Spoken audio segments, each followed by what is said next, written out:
All right, so we've moved our patient over to the surgery table. It is very important. This is a high volume clinic. We will sometimes deal with a lot of cats. Some of them look exactly the same. The last thing we want to do is send the wrong cat home with the wrong person. It's not funny when it happens. So we don't want it to happen. So one of the more important jobs that you're doing is making sure that the paperwork always stays with the patient.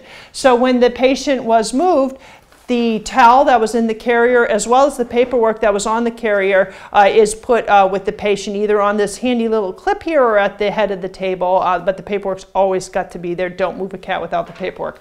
All right, so getting him on the board, this is our Tomcat positioning board, which eludes everyone as far as how to use it. So when you come here and you can't figure out how to use it, let me know and I'll show you a bunch of times until you remember how to use it. The pelvis, the hips are off the board. I pick up the feet, I bring the feet up into the air, so I'm bringing the anus and the tail up in the air, then I push the feet underneath that, and that's it. That's how we position the pet. So now he's in position. We did one scrub, but we need to do 2 more scrubs. So Van, can you give me a scrub and a solution?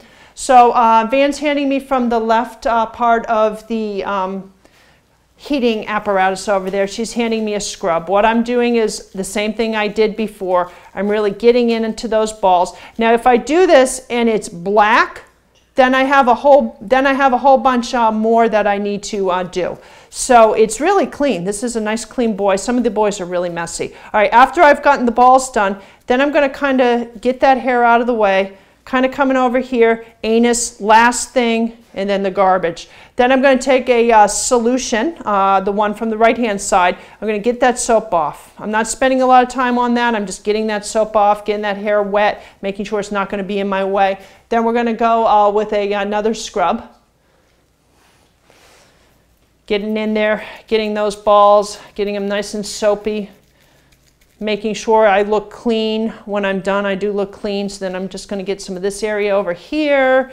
Anus, last thing. Don't go after the anus. Don't touch anything else. Then I'm going to go with the solution again just to get that soap off of there. Okay, so we've got our female patient on the surgery table. You'll notice the surgery table is flat. This is an adjustable table so that you can go ahead and adjust it. Nicolette has just brought the paperwork and the towel, which has to stay with the patient all the time, so that's good she remembered. There is a handle underneath the surgery table. If you push that handle up, you can lift the side of the table to make a trough. I like them troughed for the females, flat for the males. So I've got a nice trough. I'm going to place her on her back, and I'm going to have Liz grab me some scrub solution so that we can start scrubbing. So a scrub and a solution. So she's going to grab the scrub first. I've already done that first aggressive scrub. Now what I want to do is I want to get right below the belly button. That's where I'm going to cut, right below that belly button. I'm going to go back and forth about 10 times just in that one spot, not going anywhere else. And then I'm going to start doing a circle. Okay? I'm taking my time. No one's going to rush me. I'm going to make sure that I give enough time to do good disinfecting. Then I'm going to use a solution. And with the solution, I don't spend quite so much time. I just want to get that soap off of there. So that we call one set. We're going to do a total of 3 sets. So there's my second scrub. So that's where I'm cutting. I'm going back and forth about 15 times. Now 3 sets. That's if you have a clean animal. If you think your patient's really filthy dirty and you feel you need to do a 4th or a 5th set, I'm never going to tell you that you made the patient too clean. That's not going to happen. Then I'm going to go with another solution and we're going to do 1 more set. This is the end of my 2nd set.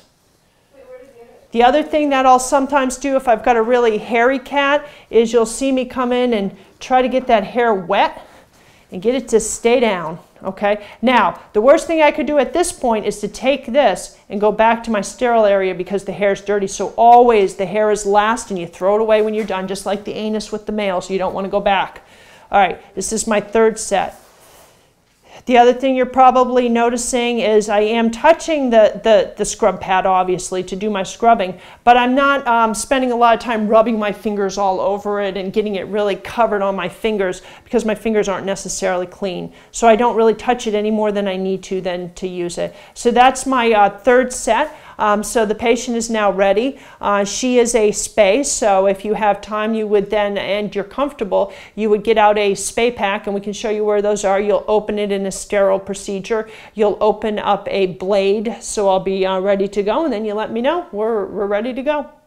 You may have time to open surgery packs for me.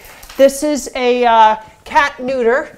So what we're going to do, I do tend to reuse my neuter packs. I use a fresh instrument every time, but I may use the same pack to get the instrument out of. So you might be called upon to open the neuter pack. Now, opening sterilely. When a surgery pack is open, it's sterile. You cannot touch a sterile pack. If you touch a sterile pack, it's not sterile. That makes me sad. The neuters aren't really sterile surgeries, but you should still respect the pack. To open the pack, you'll often notice that there's a little flap here. Okay, you grab the flap and you open it. Okay, now obviously there's an inside to the pack and there's an outside of the pack.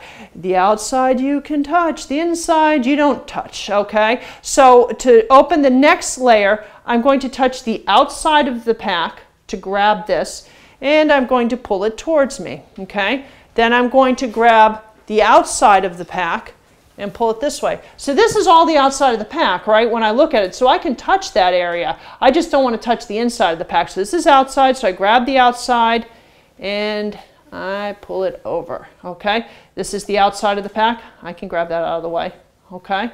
And then over here. The other thing I think you're probably noticing is, in addition to not touching anything on the inside of the pack other than that wave over the top of the pack, I don't reach over my pack. I go to the side of it. You really don't want to reach over sterile pack, because if you got anything on your hand or your arm, it may drop into the pack and that breaks sterility. The other thing that will be needed to go ahead and do this neuter is we'll need a blade. So the surgery blades, these are surgery blades here. If I ask for a blade, this is what I'm talking about. This is a size 15 blade. So that's what we're going to be using. So to take a blade out, we take a single blade. Now, when you're opening something sterile, you'll probably notice it has a little peeling area. That peeling area is there to make this easy for you.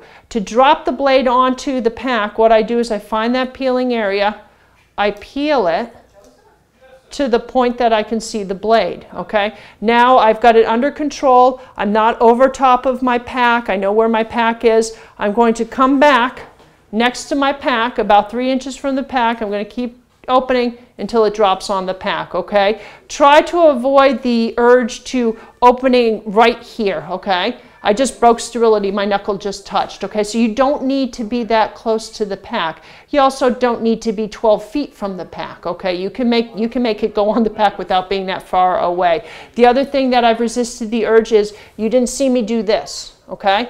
All sorts of problems with doing this. Crud can fall off my arm. My thumb is in a great position to accidentally touch the pack. The other mistake that people make is they kind of do this, okay? You can see the back of this just touched my pack, so that broke sterility. So again, you open it and then drop it. Everything's under control. I know where everything is.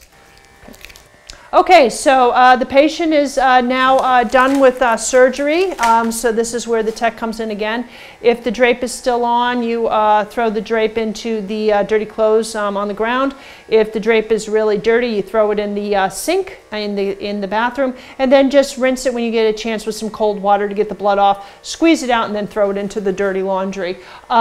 This patient, obviously, I had a little bit of a messy surgery because there is some blood there. So you're going to clean that blood off. You can spray the patient direct. or you can spray a gauze square. Once you get it wet with peroxide, you would just gently clean the blood away. Then the next thing that you're going to do, and Nicolette will film this, notice that there's surgery instruments dirty that are sitting here. If I screw up and leave the blade, you want to throw the blade into the red sharp container on the ground. The actual instruments, you're going to take them up.